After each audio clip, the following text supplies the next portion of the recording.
To the left, we have the Samsung S95D. To the right, we have the Hisense U8K. Now, the winner of this comparison is going to be the Samsung S95D, to the shock of absolutely no one, I'm sure. However, I was able to bridge the gap substantially from my initial first impressions video, so I think that'll be very interesting for those of you out there who want to know how this TV does perform. So let's just get started by talking about full field screens and all that stuff like that. For starters, they are both really good at maintaining a good level of white. You have a lot of brightness and things like that. Though, as you can clearly see, the Hisense to the right is going to be a little bit brighter. So if you're somebody that likes when things have like text like this at the end of movies or video games, how it just gets really bright when it says like Spider-Man 2, this TV will be able to do it a lot better than something like an OLED where it dims down to preserve itself, save itself from, again, burn-in and things of that nature. Now, a lot of the posterization on the Hisense to the right has been reduced through some absolutely genius calibrations by yours truly. Yes, I will be giving these settings out for those who want them.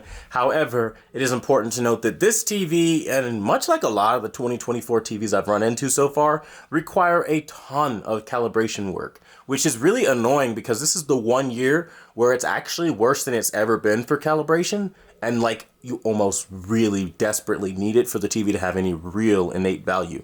That's how bad these TVs are coming out of the box nowadays. I don't know what happened this year. Definitely a thing.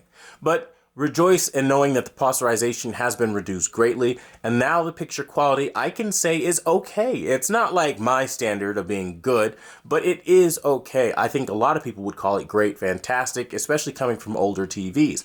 You have tons of highlight detail and contrast that rivals and even in some cases surpasses what the S95D is capable of producing. Highlights in, like, for example, this, like, little area here, like with the little wheel, it looks really, really good. And colors in general just have a way of popping and looking a lot different than they did before. And again, this is attributed to really adjusting the TV for its peak performance. Notice how purples kind of fly off the screen on the Hisense U8N, and you can kind of see a lot more of what I'm talking about. It just looks fantastic. Now, to be totally honest, obviously the Samsung S95D is leagues above it. Every highlight is placed perfectly in comparison. There's tons more three-dimensional draw, depth, dimension, literally everything in an image that you could want, from contrast to highlights reflecting off of things like the bell in this example, all look better on the S95D, again, to the shock and surprise of absolutely no one. However, it's the ability of the Hisense to be able to come close, I would say, that makes an argument kind of happen where people ask, do you really need to spend the almost $3,000 for the 55-inch Samsung S95D, or do you pay about $1,200 after taxes and walk away with the Hisense U8N, which gives you a lot of the picture quality benefits? Now, I will just be totally transparent in saying that there are better options that will likely come out and likely exist on the market than what Hisense is offering this year. Hisense does have a slew of its own problems, which I will cover in the final review. That being said, it is still a good TV for what it does right. And I think, again, black levels and brightness, undeniably one of the best things about the TV. I mean, looking at the clarity now, you can clearly see it's just really beautiful. And again, I like the way that colors kind of throw on the Hisense too. They just have a very nice look once you get, again, you dial things in. That doesn't mean that it's always going to be perfect though. In examples like now, the blue, for example, is something that I found to be a bit off, and posterization is still very undefeatable, and things like the background structure. So if you thought you were getting around that with ace calibration, you just are not. There just are some things you are going to have to live with on this particular set. And again, slightly purple blues, slightly inaccurate ways of representing certain shades of color, like, again, orange being a huge problem color this year. Those are things that you are going to experience. But in this example, you can see the posterization has been reduced significantly. It is not gone. And I think there is kind of where we have our argument here. A lot of people don't like posterization, myself included. I can't stand it. It makes the TV look like a digital negative and feel absolutely broken. That is what the Hisense is producing in low-lit scenes like this. So when it comes to low light, Hisense is not a master of light. And I remember when they were doing their advertising for this TV, they talked about the art of lighting. You would think if that was a way that they were advertising this TV, they would actually know how to light a scene. But apparently their processing chip thinks lighting a scene means rapid imposterization. But I'll leave that where that's at. Now you can totally see what I'm talking about when I say that the orange is just a problem color. The orange looks pale, pukey, washed out. Pinks also don't look as great as they could look, as you can compare and tell by the hair. One looks better than the other, and it is by a pretty significant degree. Honestly, the S95D is like a king of kings compared to this thing. To be very honest with you, the S95D isn't my favorite TV of all time, but it is looking like one hell of a monster compared to what Hisense did. The relevancy of this is Hisense usually holds its own in colors a lot better than what we see on OLEDs, and that is just the total reverse. This year, Hisense has really washed pale and almost pukey colors to the point where it just needs work. Like, you're not getting around it. I mean, even after calibration like I did, there are still certain colors you can't fix. Orange being one of them. As you can clearly see, the purples are a lot closer together. The blue, the cyan looks a little bit better to the right, but the orange is disgusting. And this is something that, again, you're kind of paying for when you don't buy, I guess, a more premium TV. Because this year, it kind of seems like Hisense is definitely more budget in versus like budget in offering premium quality. Now, Hisense would try to have you believe that they're still hitting at that level where they're offering premium quality. But in everything from contrast to the way colors are rendered, it's just all very flat and pukey this year on the 55-inch. And don't get me started on the way that they kind of go about like isolation of colors and things like that, like on Crunchyroll, like this example. What the hell is that to the right? That isn't even remotely accurate. It doesn't look anything like what I would want to watch. It literally looks like a puke filter. Now, I'm going to go here in the back of my room, grab my remote, and I'm going to open this up. And I'm going to show you where you kind of start from, okay? You have dynamic mode, which looks terrible. You have sports mode, which looks terrible. And these are all set to their defaults. So it's like, no matter what you do, you're going to get a pukey filter. That's the only thing. Like, you're always going to get a puke filter.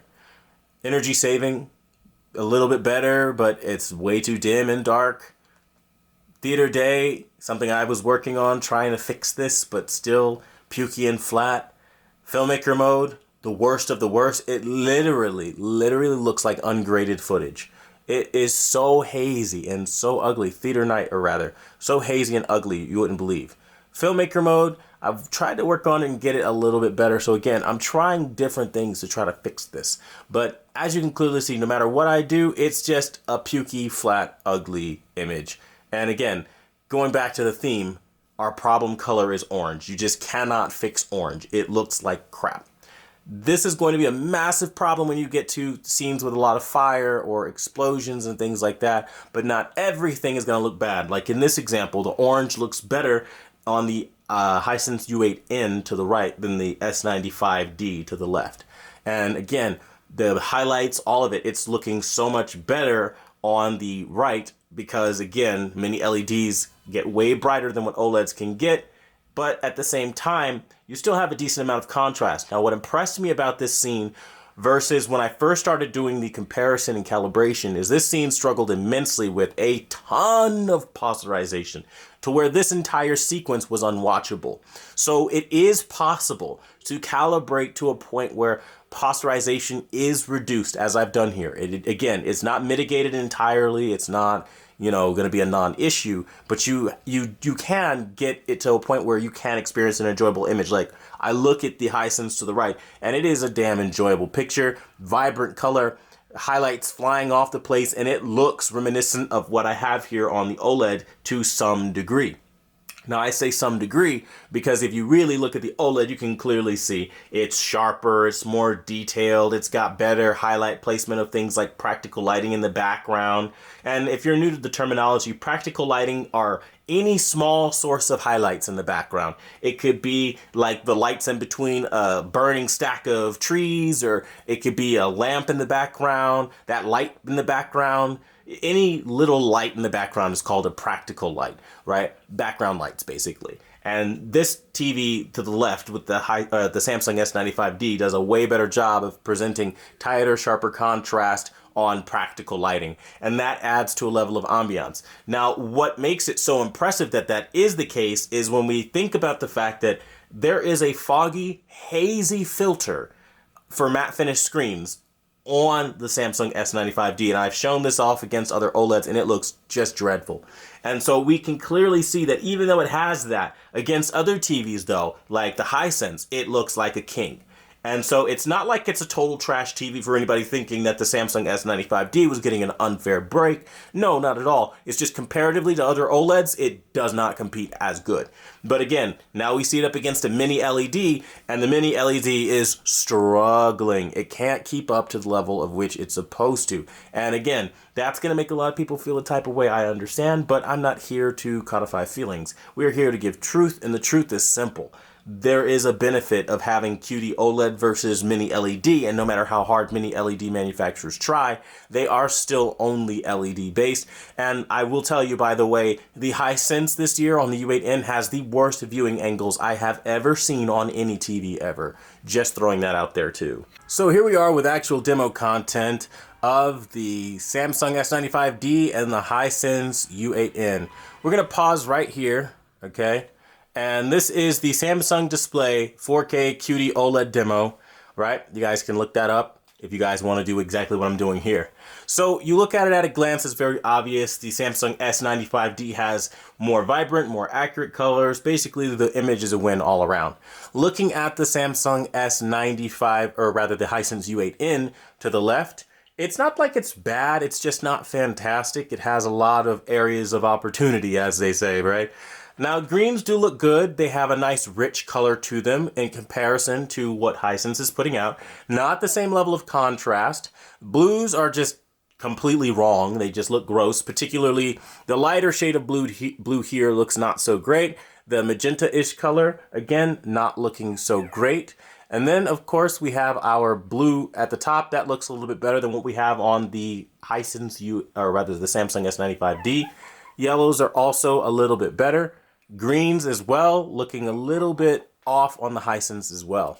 Now, when you continue to look at the image quality of both, there again is a very clear winner, and it is the Samsung S95D, proving that even though mini LED has some benefits with brightness, some nice color, it just can't quite compete with what we have here on, again, a QD OLED, which again is why I champion this tech like no one else. I truly believe in quantum dot OLED as the technology that really should be used in 2024. Again, we'll see what other competitors do, but right now, I'm telling you, this is the real deal. The Samsung S95D looks absolutely spectacular to the point where my eyes just gravitate over to it immediately, and I don't even really find myself looking at the Hisense U8N. Now, it's important to note that the black level on the Hisense U8N are absolutely on par with what OLED, especially in a normal lit room, are producing. So that's great for people who only want a dark room experience and they want some nice colors that are close enough, not really too picky or whatever. I think that's great then. Especially if you don't want to worry about burning, if that's really like a fear for you, then yeah, I guess so. Go for something like a mini LED. But albeit, I just cannot deny the image that I'm seeing on the Samsung S95D though.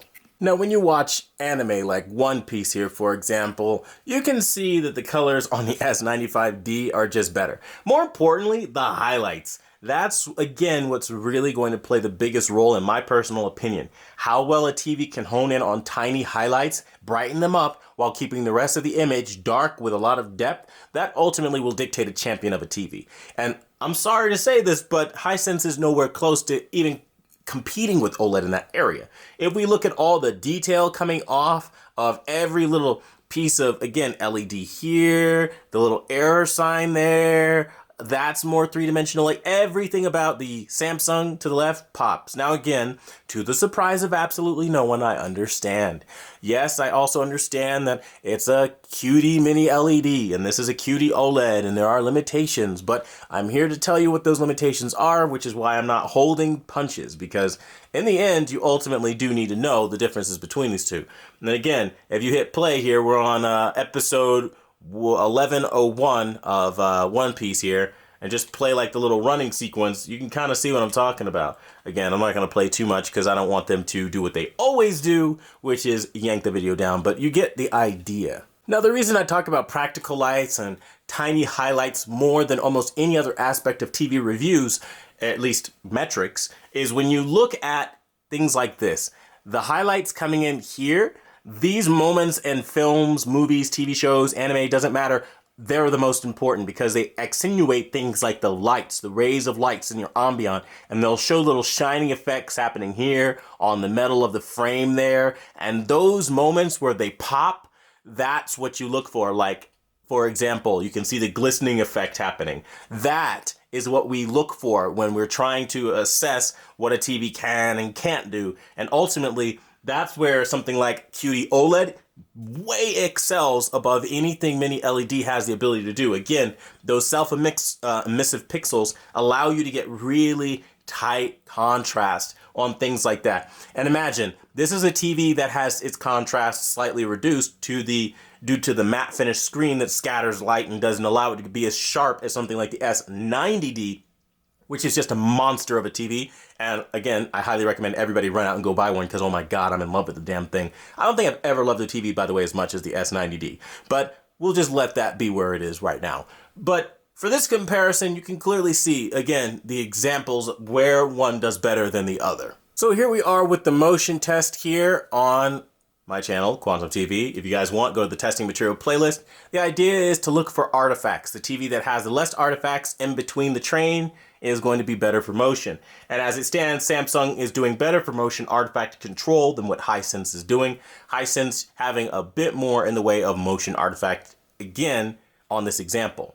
Now we're going to look for artifacts on the window. And again, you can clearly see that there are a lot of artifacts happening on both TVs, give or take, but Hisense, again, looking a little bit worse.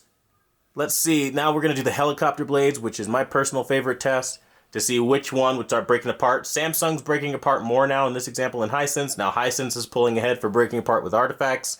So it almost seems like when motion's a bit slower, Samsung tends to struggle a little bit more. Hisense now exhibiting more artifacts than what Samsung is exhibiting. And it's kind of more of the same. About even right now in this example. Both are maintaining pretty well. Now as you look in the tunnel walls, you'll see like a bunch of artifacts or lack thereof. I see Hisense actually is a lot smoother in this example than what Samsung was. So the really ultra fast paced motion, ironically enough, Hisense is doing a better job of smoothing, where Samsung is struggling a bit more with the fastest types of motion. And then of course, little line particle effects. Hisense is struggling here a bit. I'm noticing a little bit more in the way of artifacting as the lines kind of warp and distort, where again, not so much the case on Samsung. Now I'm looking more for juddery, kind of choppy motion on this example, artifacts of that kind. I'm not seeing any on the Samsung at all. It looks really clean and smooth. Hisense does look a little bit pixelated now in this example, so it's not really doing the best job of whatever kind of noise reduction it needs to do. In this example, both TVs look really, really clean and smooth. I don't have any issues. Colors look great on both for this example.